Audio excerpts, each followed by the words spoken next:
Ladies and gentlemen, Mr. Jay Leno.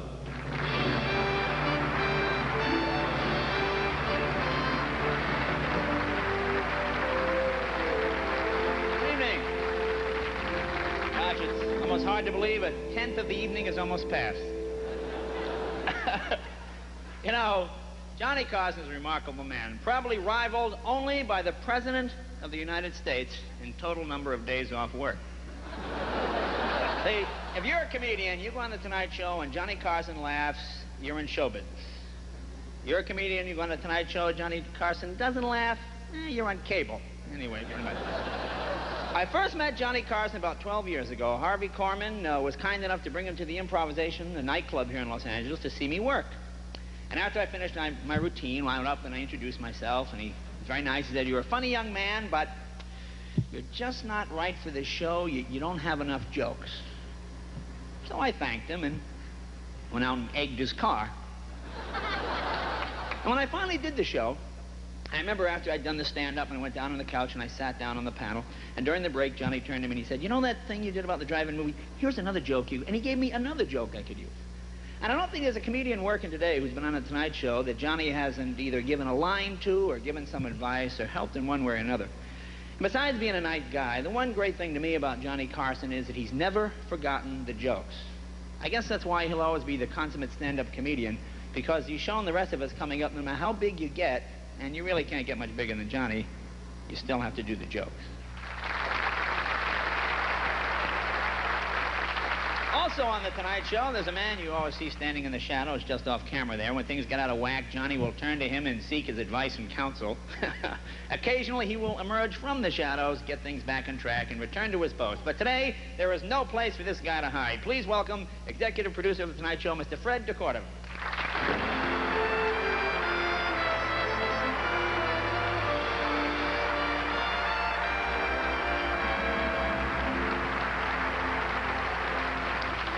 I have been Johnny Carson's producer / executive producer for more than 17 years, and he sure belongs in my Hall of Fame. Obviously, I am delighted to be here tonight as he is inducted into television's Hall of Fame.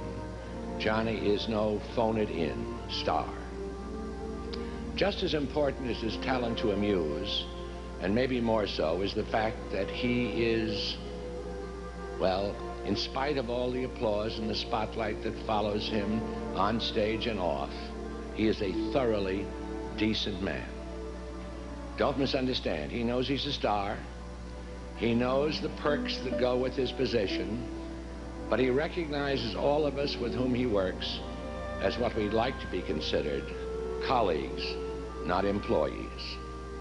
He is, in short, a special kind of man, and there isn't a pretentious bone in his body. You are about to see a short montage of Carson over the years, put together expertly. And to those of you who know him, and those of you who don't, I can assure you it's a fitting tribute.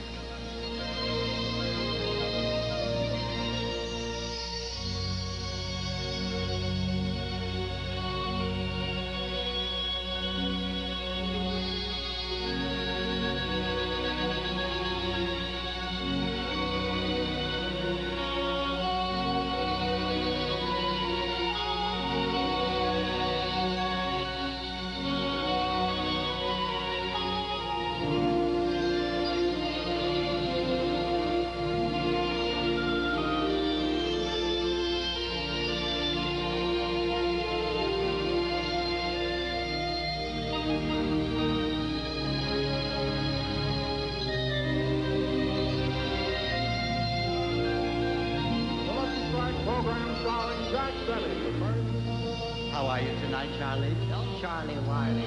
Now look.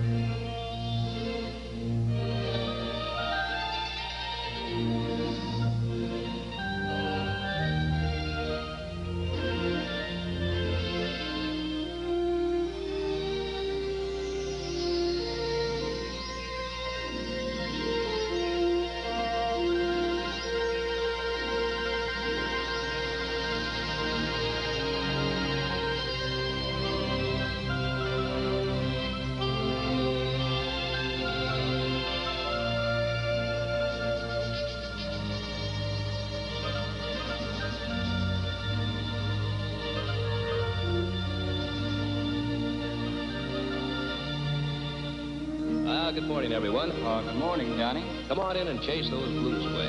Yes, it's Blue Ribbon Coffee Time with Eddie Soulsby, the Radio Ranger.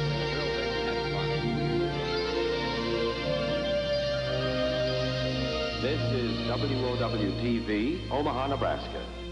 We hope a good many of you are enjoying Christmas with your families today. And you've exchanged presents already, probably had a very nice Christmas dinner. My name's Johnny Carson, and this program is called The Squirrel's Nest.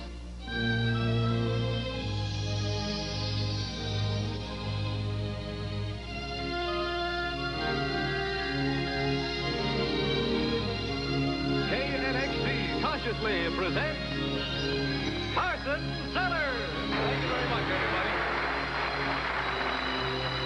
Bring the mic down. I can't hear a thing he's saying.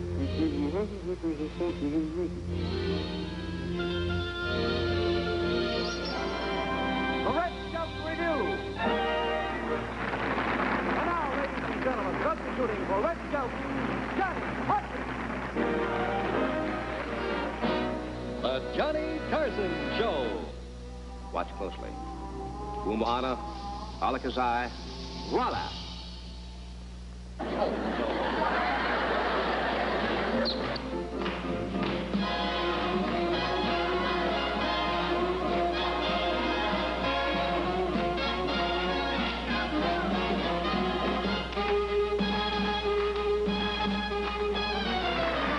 John, welcome to our show.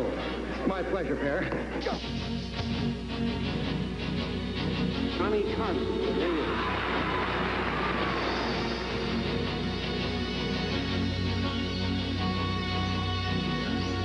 It is no great secret, and I go over to on the Tonight Show on NBC starting October the 1st as the host of that show, and Ed goes with me as the announcer on the show, so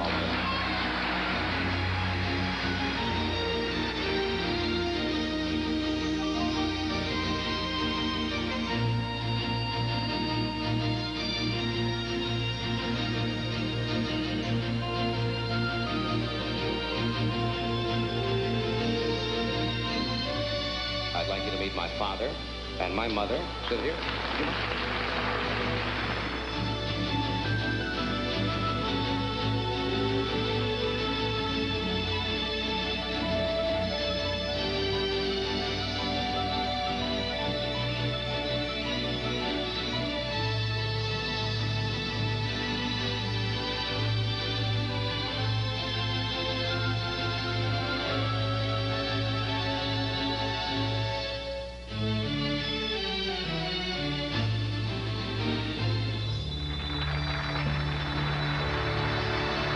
Ladies and gentlemen, one of America's clowns.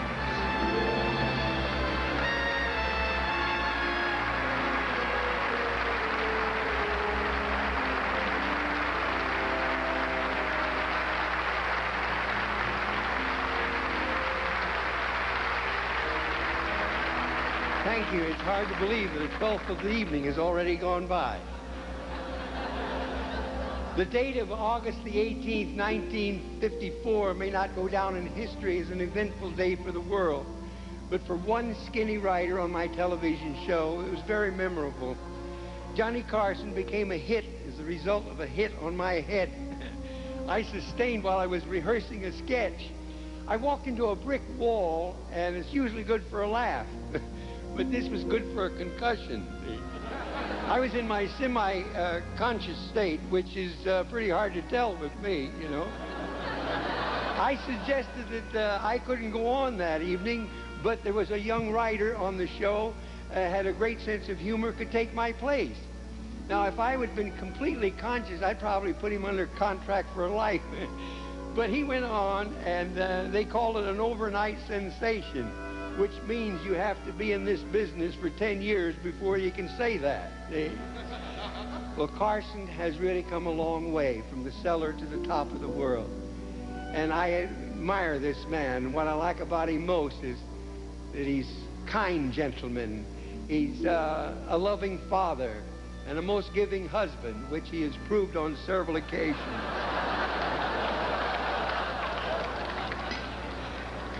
I'm really honored that he requested that I present him with this tonight. Now, for his ability to keep the nation entertained and amused for over a quarter of a century, the Television Academy Hall of Fame warmly puts into their ranks another of America's clowns. Ladies and gentlemen, Mr. Johnny Carson.